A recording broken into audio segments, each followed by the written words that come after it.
So, you want to sell your home and you want to get top dollar and you don't want to be an idiot about it. Well, you've come to the right place. In this video, we're going to talk about the 6 things you need to know and do before you sell your home privately or with a realtor, starting right now.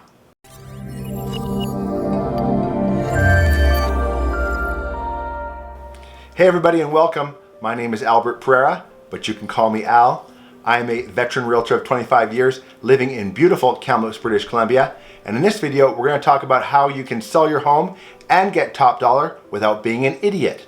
And I'm sure that title is somewhat enticing, but it's the truth. I see it all the time because I see people stepping over dollars to save nickels, and I want to make sure you don't do that. Please reach out to me in the show notes below or at the end of this video for my contact information if I can help you with any real estate related problems, or if you want to sell your home in the Kamloops area and get top dollar. Please hit the subscribe button for similar content, which I post every week, and hit that like button, thumbs up button, because it motivates me to make more videos. Let's get started with selling your home and getting top dollar and not being an idiot. Number 1 is think about it. Do you really want to sell your home? Because I meet a lot of people that do want to sell their home, but they haven't really thought things through. And it's very important that you think things through early on, because it can get very expensive and troublesome for you if you start signing contracts and you start having to back out because you didn't check certain things. Now, do you know where you're going to be moving to? Do you know what your mortgage penalty is going to be? Do you have some points to pay on your mortgage, some kind of penalty, or you are not able to perhaps pay off your mortgage early because your mortgage doesn't allow for it? If you decide to sell your property, sign a contract to purchase and sale, and find these things out after the fact, you could be in very big trouble, or you could end up with a very, very expensive bill. Now, bear in mind that just because you get a great price for your home doesn't mean that's what you're going to get in your pocket, because if you hire a real estate agent, you've got to pay them a commission, you've got to pay off your mortgage and the penalties with that, plus any other service agreements or sewer fees that you have on your title, these kinds of things. You need to double check everything and know what your net sale price is going to be in your pocket after you sell before starting the process of selling your home, because I see lots of people end up with nasty surprises around this topic. So double check all the numbers and be sure that you want to sell your home before you put it on the market, and know where you're going, and make sure you solidify where you're going long before you begin the process of selling your home. Number 2 is, are you going to hire a real estate agent or are you going to sell your home privately? And I know some people out there are going to say, I'm going to sell privately because I don't want to pay those blood-sucking realtors. I mean, all they do is put a sign in the lawn and sell the property. I mean, it's so easy. Why do we pay them so much money? Well, it's because we bring value to the equation, and we bring, in many cases, far more price power to your home than the actual commission you pay. And I have seen many people go the route of private sales and step over dollars to save nickels and lose tens of thousands of dollars, and in many cases a lot more than that, because they decided they weren't going to pay a realtor and save the commission. And in the end, they ended up losing a lot of the equity in their home that they could have achieved had they had a professional working on the case. Now, is this true in every case? No, it's not. And you need to be sure that you're hiring an experienced professional realtor that understands your category of home and your neighborhood and what that top dollar is going to be. Now, a lot of people are going to say to me, well, you know what, Al? I don't need a real estate agent. I'm 007. I'm a secret agent. I know all about pricing my neighborhood and what's going on, and there's nothing a realtor isn't going to tell me. Okay, fine. But if you're going to go that route, don't complain if you realize later that because you saved on the commission here, you're losing a lot of money in equity on the sale of your home because you thought you knew it all and you were going to 007 your way through the whole thing. I've heard a lot of people do that, and I see a lot of people buy private sales and they're very, very happy with the outcome because the owner saved the commission. Don't be that person. Double check the numbers and be sure that when you're saving the commission that you're not tossing away a bunch of equity at the same time. Number 3 is to prepare your home for sale. I show countless homes to buyers, and there are so many things that are wrong with the house that could easily be remedied for not very much money. And $100 problem to you is in the eyes of a buyer a $1,000 problem. So if you've got $1,000 problems, they're $10,000 problems in the eyes of potential buyers. Fix those plugs and switches that aren't working. Fix your fence. Get your yard into good operating order. Fix those holes your dog's dug. I mean, these are just very basic things. Now, you might have a lot of, deer heads on your wall because you're a proud hunter. Well, that might turn a lot of people off. If you have pinball machines and an arcade in your dining room, like I do, you might want to put those things into storage because not everybody appreciates an arcade. But if you have it in your rec room and it seems suitable, then that's okay. But I like to have my living area in a nice big great room area and have all those things sort of available to me all the time. And that's just my taste. But you have to make sure that you make your house look like it's ready for somebody else's ideas, more like a very clean palette, if you will, to be painted on with their personalization, and it isn't too cluttered with all of the great things that you find interesting. So decluttering is super, super important as well. And again, those little problems, those things that you just don't get around to fixing, in the buyer's eyes, those things are very expensive when in reality they aren't, and it'll cost you in negotiations. So be sure and prepare your home for viewings, but make sure that everything is fixed and in good condition overall, because if they show up on the inspection as being a problem, they're gonna want money off. Now, just a bit of a warning here about upgrading your house before sale is to not get too carried away. Obvious things like paint and, if you have one room where all the carpets have been ripped up by your cats or your dog, and, you should fix those individual things. But I don't want you to go around putting brand new carpets into your whole house or brand new hardwood all the way through, because if you put carpets in and you spend $17,000, $20,000, $25,000 putting carpets in, you can be sure that the buyers are going to come along and they're going to want hardwood. So you just want to make it clean and presentable overall and very consistent. But I don't want you to go blowing, umpteen thousands of dollars upgrading everything in the hopes it'll make you hundreds of thousands of dollars down the road. But an experienced realtor will tell you what you should and shouldn't do so that you maximize the amount of money you put in just before you sell. Number 4 is to clean. For God's sakes, people, clean your homes. I show homes all the time and they're filthy. And these in many cases can be $1 million plus homes, multi-million-dollar homes, and it looks like they haven't cleaned in there since the house was built brand new, okay? Now, those baseboards around, the bottom of the walls up to the carpet or whatever? I see homes with lots and lots of dust along the top of that. Why don't people clean it? I can't explain that. Why can't people clean, the dog nose marks on the sliding glass doors, or clean their windows at all?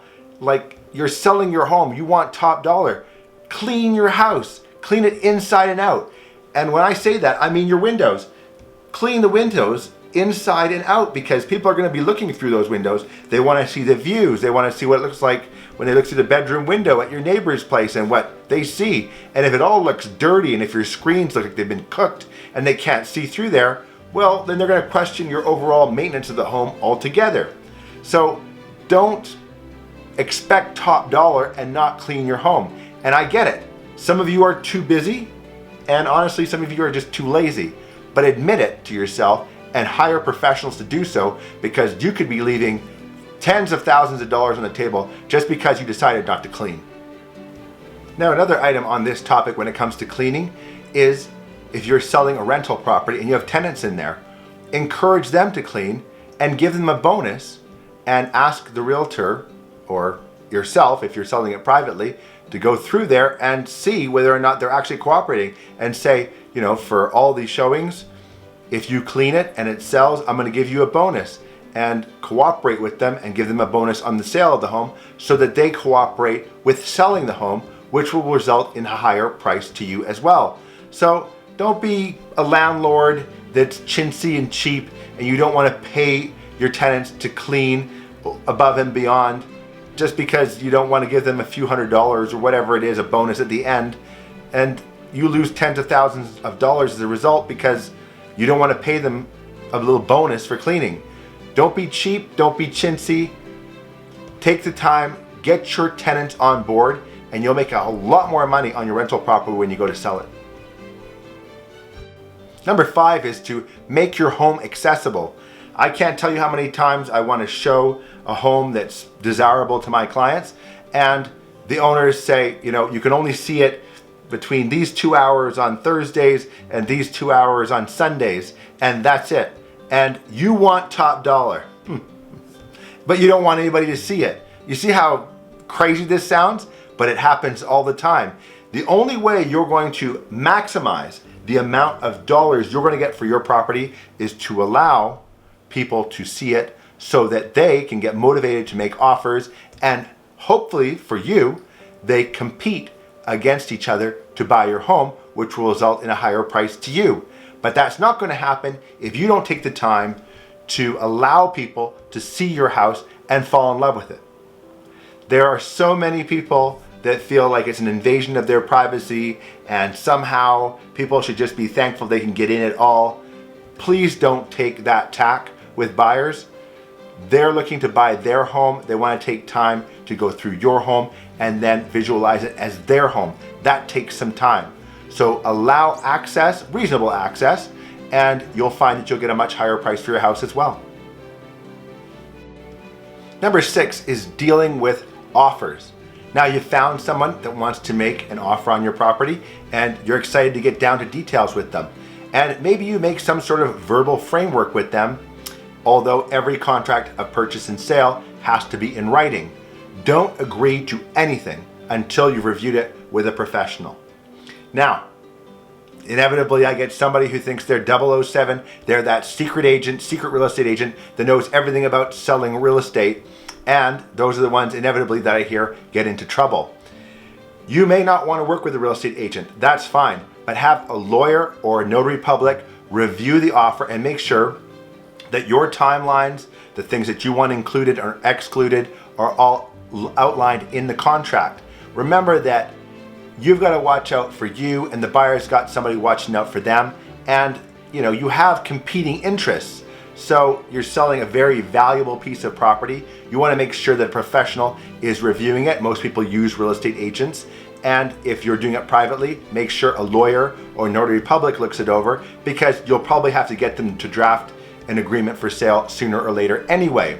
Now, make sure that if you're selling to somebody who requires financing, that they are pre-qualified. Now, if they are pre-qualified, did they show you a pre-qualification letter? Do you recognize the lender that has provided this pre-qualification letter? If you don't, you need to ask a lot of questions, because you could go through the entire process, lose a few weeks in them, trying to satisfy their conditions, and then they come to you and say, Bob, I'm sorry, we did our best, but the bank just won't finance it. And then you learn later that this bank or credit union or trust company is some schlocko outfit that doesn't really do a good job of lending, or they're trying to do no money down or something like that.